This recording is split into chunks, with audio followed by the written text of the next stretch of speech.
ಅದಕ್ಕಿಂತ ಮೀರಿ ಹೆಚ್ಚು ಬಹುಮತ ನಮಗೆ ಈ ಮದ್ದೂರು ತಾಲೂಕಿನ ಜನ ಇವತ್ತು ಕೊಡ್ತಾರೆ. ನಮ್ಮ ಮೇಲೆ ವಿಶ್ವಾಸ ಇಟ್ಟು ಗೆಲ್ಲಿಸಿದ್ರು. ನಾವು ಅದಕ್ಕೆ ತಕ್ಕಂತೆ ಜನರಿಗೆ ನಾವು ಬೆಂಗಳೂರಿನಲ್ಲಿ ವಹಿವಾಟುಗಳನ್ನ ಬಿಟ್ಟು ಇವತ್ತು ರೈತರ ಜೊತೆ ಹಳ್ಳಿ ಜನರ ಜೊತೆ ನಿಂತು ಇಲ್ಲೇ ವಾಸವಾಗಿದ್ದುಕೊಂಡು ಅವರ ಕಷ್ಟಗಳಿಗೆ ನಾವು ಸ್ಪಂದಿಸ್ತಾ ಇದ್ದೀವಿ. ಆ ಜನರಿಗೆ ಇನ್ನೂ ಹೆಚ್ಚು ವಿಶ್ವಾಸ ನಮ್ಮ ಮೇಲಿದೆ, ನಮ್ಮ ಸರ್ಕಾರದ ಮೇಲಿದೆ. ನಮಗೆ ಒಳ್ಳೆ ಅಭ್ಯರ್ಥಿ ನಮ್ಮ ಪಕ್ಷ ಆಯ್ಕೆ ಮಾಡಿದೆ. ಹಾಗಾಗಿ ನನಗಿನ್ನ ಹೆಚ್ಚಿನ ಬಹುಮತವನ್ನು ನಮ್ಮ ಮದ್ದೂರು ತಾಲೂಕು ಜನ ಇವತ್ತು ಕೊಡ್ತಾ ಇದ್ದಾರೆ. ಒಂದ್ ಕಡೆ ಪ್ರಚಾರಗಳು ಎಲ್ಲ ಕಡೆ ನಡೀತಿದೆ ಸರ್. ನಾಳೆ ರಾಹುಲ್ ಗಾಂಧಿ ಅವರು ಕೂಡ ಬರ್ತಾ ಇದ್ದಾರೆ, ಸಿಎಂ ಅವರು ಬರ್ತಾರೆ, ಡಿಕೆ ಅವರು ಕೂಡ ಇರ್ತಾರೆ ಸರ್. ಹೌದು, ಹೇಗೆ ವರ್ಕೌಟ್ ಆಗುತ್ತೆ ಸರ್? ನಮಗೆ ಅಭೂತಪೂರ್ವವಾದ ಬೆಂಬಲ ಈ ಜಿಲ್ಲೆಯಲ್ಲಿ ದೊರಕ್ತಾ ಇದೆ. 1 ಲಕ್ಷಕ್ಕಿಂತ ಹೆಚ್ಚು 1.5 ಲಕ್ಷಕ್ಕೆ ಮೀರಿ ಜನ ಇವತ್ತು ನಾಳೆ ರಾಹುಲ್ ಗಾಂಧಿ ಅವ್ರನ್ನ ಸ್ವಾಗತಿಸ್ತಿದ್ದಾರೆ. 1.5 ಲಕ್ಷ ಜನ ಕನಿಷ್ಠ ಪಕ್ಷ ಸೇರ್ತಾರೆ. ಸ್ಟಾರ್ ಚಂದ್ರ ಅವರು ಯಾವುದೇ ಕೆಟ್ಟ ಉದ್ದೇಶ ಇಟ್ಕೊಂಡು ಅಥವಾ ಕುಟುಂಬ ರಾಜಕಾರಣ ಹಿನ್ನೆಲೆ ಇಟ್ಕೊಂಡು ಇಲ್ಲಿ ರಾಜಕೀಯ ಮಾಡ್ಲಿಕ್ಕೆ ಬಂದವರಲ್ಲ.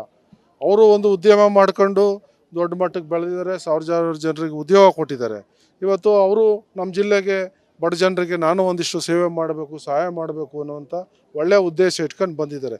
ಅದ್ರ ಜೊತೆಗೆ ಇವತ್ತು ಕಾಂಗ್ರೆಸ್ ಪಕ್ಷ ಹಿಂದೆ ವಿಧಾನಸಭಾ ಚುನಾವಣೆಗೂ ಮುನ್ನ ಏನು ಭರವಸೆಗಳನ್ನ ಕೊಟ್ಟಿತ್ತು ಅವೆಲ್ಲ ಚಾಚು ತಪ್ಪದೆ 100ಕ್ಕೆ 100 ಇವತ್ತು ಈಡೇರಿಸಿದೆ.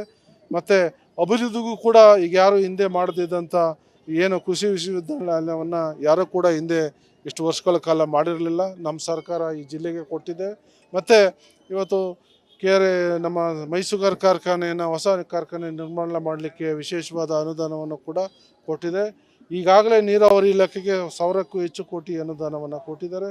ಮುಂದಿನ ದಿನಗಳಲ್ಲಿ ಇನ್ನೂ 3000 ಕೋಟಿಯಷ್ಟು ಅನುದಾನವನ್ನು ನಮ್ಮ ಜಿಲ್ಲೆಗೆ ನೀರಾವರಿ ಇಲಾಖೆಗೋಸ್ಕರನೇ ಇವತ್ತು ಕೊಡಲಿಕ್ಕೆ ಇವತ್ತು ಚರ್ಚೆ ನಡೆದಿದೆ. ಸೊ ಅದೆಲ್ಲವೂ ಕೂಡ ನಮ್ಮ ರೈತರಿಗೂ ಅನುಕೂಲ ಆಗೋಕ್ಕೋಸ್ಕರ ನಮ್ಮ ಸರ್ಕಾರ ಇವತ್ತು ಕೊಡ್ತಾ ಇದೆ. ಸೊ ಹಾಗಾಗಿ ಜನ ಇವತ್ತು ಕಾಂಗ್ರೆಸ್ ಪಕ್ಷವನ್ನು ಬೆಂಬಲಿಸಲಿಕ್ಕೆ ರೆಡಿಯಾಗಿದೆ. ಇಲ್ಲಿ ನೋಡ್ರಿ, ಪ್ರತಿಸ್ಪರ್ಧಿ 5 ವರ್ಷಕ್ಕೊಮ್ಮೆ ಓಟ್ ಕೇಳಕ್ಕೆ ಬಂದರೆ ನಮ್ಮ ಜನ ಏನು ದಡ್ರಲ್ಲ. ಅವ್ರಿಗೆ ಅಧಿಕಾರದಿದ್ದಾಗೆ ಅವ್ರಿಗೆ ನಮ್ಮ ಮಂಡ್ಯ ಜನ ಏನು, ನಮ್ಮ ಸ್ವಾಭಿಮಾನ ಏನು ಅನ್ನೋದನ್ನು ತೋರಿಸಿದ್ದಾರೆ. ಸೊ ಮತ್ತೆ ಈಗ ಅವತ್ತು ಸುಳ್ಳು ಭರವಸೆ ಕೊಟ್ಟು ಹೋಗಿದ್ರು, 8,500 ಕೋಟಿ ಕೊಡ್ತೀವಿ ಅಂತ ಅಧಿಕಾರದಲ್ಲಿದ್ದಾಗ. ಅಂಥ ಸಮಯದಲ್ಲಿ ಅವರು ನಮ್ಗೆ ಯಾವುದೇ ಅವ್ರು ಹೇಳಿದ್ದ ಭರವಸೆನೂ ಈಡೇರಿಸಿಲ್ಲ.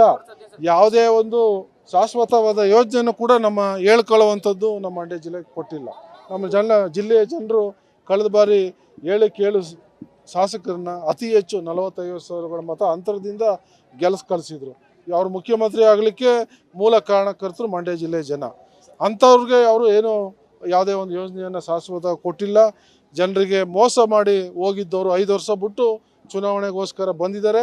ಅವ್ರ ಉದ್ದೇಶ ಈ ಹಳೆ ಮೈಸೂರು ವ್ಯಾಪ್ತಿಲಿ ಯಾವುದೇ ಒಕ್ಕಲಿಗ ನಾಯಕರು ಬೆಳಿಬಾರ್ದು, ನಮ್ಮ ಕುಟುಂಬದವರೇ ಎಲ್ಲ ಜಿಲ್ಲೆಯಲ್ಲೂ ಆವರಿಸ್ಕೋಬೇಕು ಅನ್ನೋ ಕೆಟ್ಟ ಉದ್ದೇಶದಿಂದ ಇವತ್ತು ಅವ್ರ ಕುಟುಂಬದವ್ರನ್ನೇ ಎಲ್ಲ ಕಡೆ ಅಭ್ಯರ್ಥಿ ಮಾಡಿಕೊಂಡು ಮಂಡ್ಯಕ್ಕೂ ಅವ್ರು ಬಂದಿದ್ದಾರೆ. ಜನ ಇದನ್ನ ಒಪ್ಪಲ್ಲ.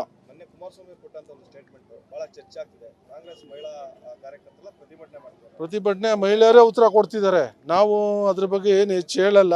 ಮಹಿಳೆಯರಿಗೆ ಅದು ಭಾಳಷ್ಟು ನೋವಾಗಿದೆ. ಯಾರೇ ಅವರು ಕೂಡ ಅಕ್ಕ ತಂಗಿ ಜೊತೆಲಿ ಹುಟ್ಟಿದ್ದಾರೆ, ಒಂದು ತಾಯಿ ಹೊಟ್ಟೆಲಿ ಹುಟ್ಟಿದ್ದಾರೆ. ಆ ಥರ ಹೇಳಿಕೆಯನ್ನು ಕೊಡಬಾರ್ದು. ಇದು ಖಂಡನೀಯ.